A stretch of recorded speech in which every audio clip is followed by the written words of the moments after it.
Hey guys, Chris here with Cohesive Friendship Unit. Just me today. I thought it'd be cool now that Genesis 6 is over and we've had a pretty substantial Smash Ultimate tournament. We've had a few months of tournaments to kind of look at good characters. So, like, I'm not going to say any bad characters or like pretty much unanimously agreed to be low tier characters, but good characters, solid characters that are underrepresented competitively so far in Smash Ultimate. And I think as we kind of like dig into the list, at least two of these, possibly three, maybe even four actually.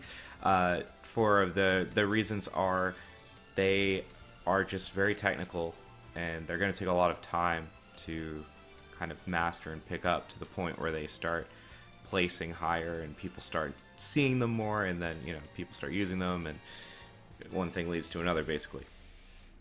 But real quick, before I begin, there's one biased character. If you've seen like any of my videos, any of my gameplay, you'll know who that character is. I think the rest are pretty unbiased. I'll try to make a case for my biased character. If you like the video, please throw us a like. Let me know down below what you think about these five. Maybe you have another character. There's so many that this list could be bigger. And we're doing a giveaway. Every 10 subscribers, we are giving away a Steam code. So if you want to find more out about that, you can go to our channel page. Alright, so here we go. Character number one, I'm going to go with Sheik. Now, Sheik kind of has a history. In Smash 4, pretty much everyone agreed that Sheik was like top tier. It was at least high tier. She was pretty much unanimously agreed to be minimum good. The only issue was she wasn't really winning any tournaments, especially like later in the game. She just did not have a lot of great wins that you could be point people towards.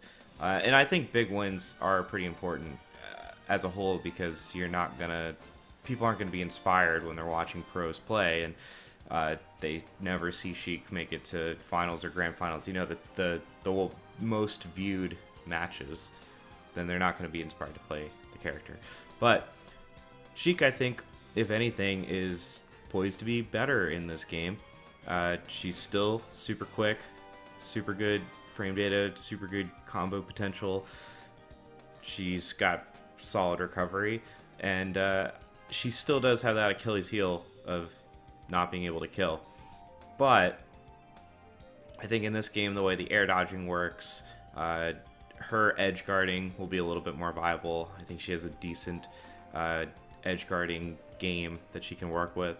And she still has that up smash. I think with Sheik, it's going to be, I don't know, to me Sheik is almost like the Squirtle of Pokemon Trainer. Like, super good, but you're not going to use Squirtle to kill. And it's a bummer you can't switch Sheik out for Ivysaur in the middle of a match, because then she'd be sick. But I think people will figure her out. And I hope people will figure out her upper is also a pretty decent option for kills. Alright, number two. This is one of those technical boys, Shulk. I think Shulk, far as like general usability, one, got like the biggest buff in Ultimate, in that the Monado arts are super easy to switch now. And two, I think the fact that they are so easy to switch is going to give him the best potential for the highest number of combo possibilities that could be almost impossible to keep track of. Like Pokemon Trainer, how you can switch from like Squirtle to Ivysaur mid-combo, or Ivysaur to Charizard or whatever. Shulk can do that, but with 5 Monado arts, assuming each Monado art would be the equivalent of switching Pokemon. But you can, start in speed, get the damage you need, and end in smash for the kill. Like, that's just the kind, like, on paper, and this is Shulk's biggest issue. All of this sounds really, really good on paper, but for someone to lab out all of the possible combos that you can get, and then learn them, and then master them, that's going to take a lot of time. And there weren't a whole lot of Shulk mains in Smash 4, I think also because the Manara thing was so tedious. So there's not a lot of like carryover, I would say. from 4 to Ultimate. But now that the Monado arts are much easier, I think this is one that it might take a year or something, but I think as the game matures, you're going to see more and more Shulks, and those Shulks are going to get more and more impressive, and it's going to be harder and harder to learn the Shulk matchup. Alright, so next one, another, we'll call technical character.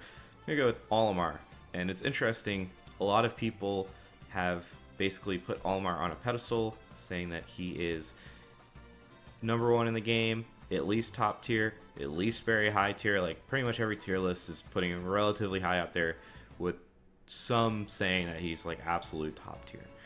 I think ESAM's 2.0 tier list put him at top tier at least. So I mean that's like he's good, but we don't see a lot. And this is his 3rd game, and we don't see a lot of him, which is kind of interesting to me. I think, again, this is just a case of, like, he's so different. Like, you really have to learn how to play Olimar. You can't, it's not like, you know, going from Corrin to Marth or Marth to Ike. So I think that's, like, really the biggest thing holding him back. But he's probably the best zoner in the game. And he has pretty decent move attack, or moveset. His smash attacks go pretty far compared to other people. He has meteor spikes. He's got combo potential. I think the biggest thing is like learning his like just you play Olimar very differently. His idiosyncrasies, and then like learning to it's almost like the Monado art where like you just have to learn what that circle is and how to hit the points in the circle.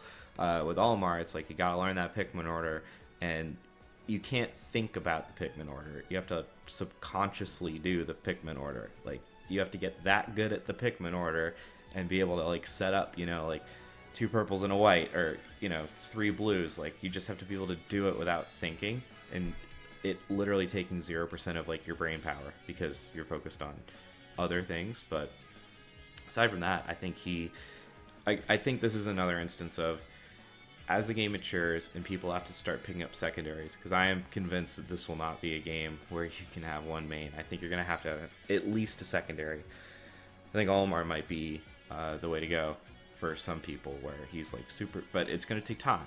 But he's super technical. Once you figure him out, you can go places with him. All right, the next one is a little more of a plain pick, and I think it's pretty obvious why people stopped using this character, but I'm gonna go with Toon Link. We've seen Toon Link, but overwhelmingly we've been seeing young Link, and then Link underneath, I would say, with Salem kind of championing Link, and now we're seeing a lot more Links probably as a result. But Toon Link, I would say the biggest reason that people aren't playing him is because, one, everyone was saying Young Link was possibly the best in the game before the game came out. Like, Zero was saying Young Link might be the best. There were a few others. Everyone was saying he's at least top tier early on.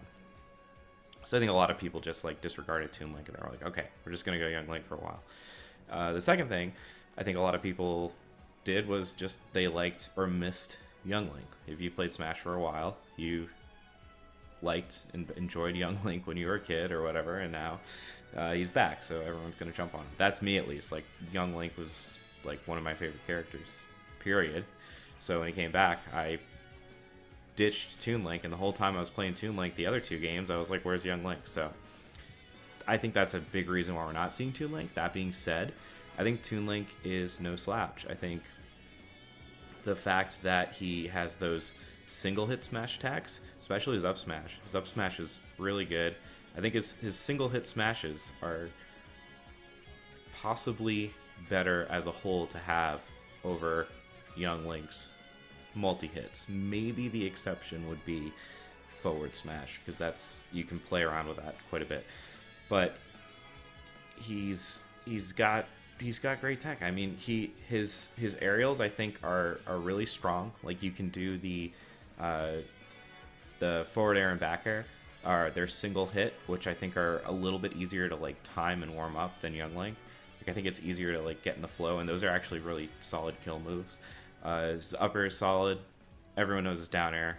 I would say that Young Link takes the cake on the down air, but he still has those like crazy bomb, boomerang, arrow combos. They're just like different, and I think they still work. And I think he is still very reasonable. He's quick. He's maybe not. It's gonna be weird. I think time's gonna tell. Like once the Young Link hype wears down, we'll see if we get more Toon Link. But I think there's a time and a place for both, and I don't think we've really seen enough Toon Link in this game. And the last one is, of course, going to be my biased character. Yeah, definitely a biased character. But Zelda. I think Zelda has been enormously buffed in almost every way. And I think the big reason we haven't seen a lot... We have seen some Zeldas, and I'm happy that we have. But I think a lot of the reason that we haven't seen more Zelda is because she was just so terrible in Melee, Brawl, and Smash 4 that, again, it's like an issue of there was just no carryover. Like there were not a whole lot of Zeldas. And she is very similar to like a Shulk or an Olimar, where she's just so different to play than like most characters that it's a huge effort to learn her.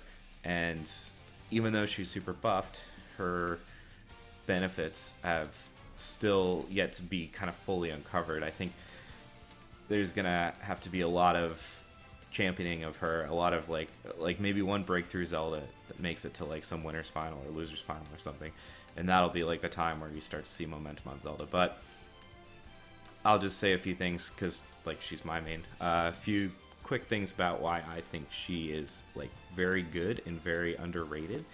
Her neutral B, this hasn't really changed game to game, but it is sick. It is a reflector, which is sick. It covers both sides at the same time, which is sick, so you don't even have to like think about it.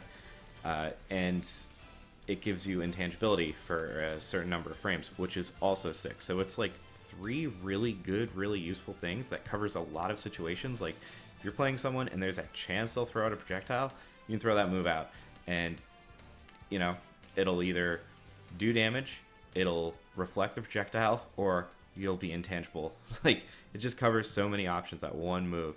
It does have a lot of intellect though. Pretty much, I don't want to say all of her moves, but a huge number of her moves have kill potential. With I'd say probably the exception of her throws. Up air kills. Sweet spot of forward back air, both kill, both great. Her dare, great for spikes, can kill. You have to sweet, and that's the thing with Zelda. You have to learn how to sweet spot, and you have to learn the night. Her Din's Fire, her over B, doesn't SD you now, and you can kill with it. Like if you sweet spot it, you can legitimately kill with it. And then there is the Knight, which is just ridiculous. If you haven't actually seen a lot of Zelda, she can set up that Knight and actually run around while it's fully set up. That can lead into a lot of like crazy things that I think haven't even really been figured out yet. Like you can just throw people off. Like just the thought of you being able to launch that Knight, which covers a huge distance, does a huge swing, has like a push box. You can trigger it at different times. That just sets up so many possibilities. Not to mention recovery sick. I think overall, the 2 like biggest red flags for me in Zelda right now. Her up smash is just trash, but that's not a huge deal. She doesn't have a lot of like confirmed combos, which sucks like she used to. And her throws are not the best. They leave a little bit to be desired, but you can still get some decent setups from those. Not to mention just with the Knight, you can get grabs set up into like a throw into Knight hit. There's all kinds of stuff. But I seriously think Zelda is being slept on a little bit, and I think that's just a matter of time. Like to me, she's basically a brand new character. Like, she's not the Zelda from the past, even though she looks like it and has a lot of the same moves, and it's just going to take time for that to come out. I mean, I just personally know that like the last local I went to, people like I'm not that good at the game. I'm in Elite Smash, but I wouldn't say I'm with Zelda, but I wouldn't say that I'm like well into Elite Smash. And people are like, oh man, Zelda's really good. And I was able to do stuff with Zelda that I can't do very often. So, like against Elite Smash players. So, I think she's got potential. That's all I gotta say. But that's all for me. Let me know what you think about my choices. Let me know what your choices are, because again, there's so many. Yeah, and I tried to pick characters that didn't have too many obvious, blatant weaknesses. But that's all for me. Again, we're having a giveaway. Please subscribe. Take care. Catch you next time.